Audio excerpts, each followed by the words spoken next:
Hello guys, pag-usapan lang natin ang breaking news. May pasabog nga naman kasi ang bali-balita at exclusive na pinag-uusapan ngayon, Catherine Bernardo at Mayor Mark Alcala magkamuka na. Yan kasi ang nililinaw sa atin ng balita.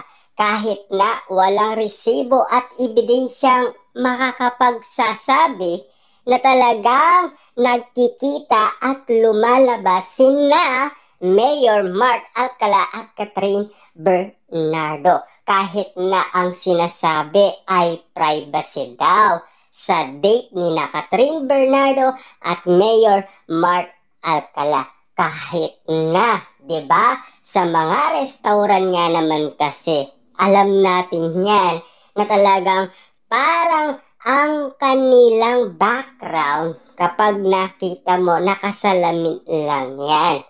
Kasi alam naman natin kasi lahat ng mga negosyo pang restaurant ay kitang-kita lahat yan sa labasan.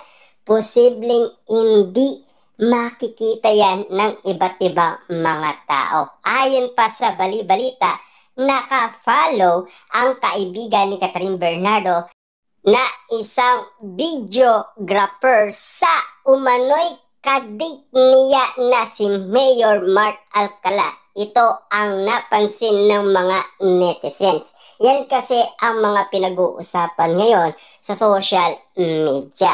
Yan kasi ang sinasabi daw ng nasabing kaibigan daw ni Catherine Bernardo dahil nakapalaw daw siya kay Mayor Mark Alcala. Siya daw ang nagsasabing magkamuka na daw sina Catherine Bernardo at Mayor Mark Alcala kahit wala pang resibo. Tandaan ninyo, naniniwala lang kasi ang maraming tao ngayon yung meron silang basihan at meron silang nakikita. Papaano nga naman kasi hanggang intriga at issue pa lamang na alam naman natin, pinagtapat naman ni Catherine Bernardo na siya ay single na single. Ayon pa sa karagdagan balita, hanggang ngayon ay hindi pa rin natitigil ang sit-sit regarding Kat at sa alkalde na si Mayor Mark Alcala. Na alam naman natin kasi sa daming mga issue ngayon nagsisilabasan na inilink umano si Catherine Bernardo sa isang politiko na alam naman natin kasi wala man ni isang pwedeng magsabing katotohanan ang pagdedate umano ni na Catherine Bernardo at Mayor Mark Alcala. Na alam naman natin kasi may ula kay Catherine Bernardo galing kay Mamu at nakita yan sa baraha ni Catherine Bernardo na lagi daw kausap niya si Mayor Mark Alcala at lagi daw silang lumalabas. Yan kasi ang nakita ni Mamu sa baraha ni Catherine Bernardo. Yan po ay ula lamang, nasa inyo kung maniniwala kayo sa ula ni Mamu. Minsan na rin tinanong si Mark about his rumor relationship with Catherine at lagi niyang dinidedma ang tanong. Ayon sa source, they were already in dating stage noong March pa raw this year. Naalam naman natin kasi, no, pinag-usapan na sina Mayor Mark Alcala at Catherine Bernardo 2024 pa. Nagrabe nga naman kasi ang bali-balita hanggang ngayon ay hindi pa rin mamatay ang issue at intriga. Papaano nga naman kasi kitang-kita naman natin ang ganitong sitwasyon na hanggang ngayon wala pa rin silang pwedeng makapagsasabing meron talagang ebidensya at resibo. Hanggang ngayon kasi, haka-haka pa rin ang kwento-kwento. Hanggang ngayon ay tinatawag pa rin fake news ang pagdedate umano ni na Catherine Bernardo at Mayor Mark Alcala. Kita nyo naman, no? Si Mayor Mark Alcala, wala siyang maisagot kung talagang meron silang relationship ni Catherine Bernardo. Nito lang nakaraan, June, ay naispatan umano ang dalawang personalidad na nakita umano sa Bonifacio Global City, BGC.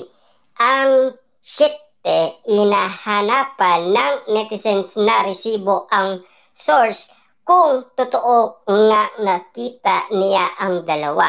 May komento ang madlang people. Feeling ko po endgame yan. Dalawa kasi ang magkamuka din.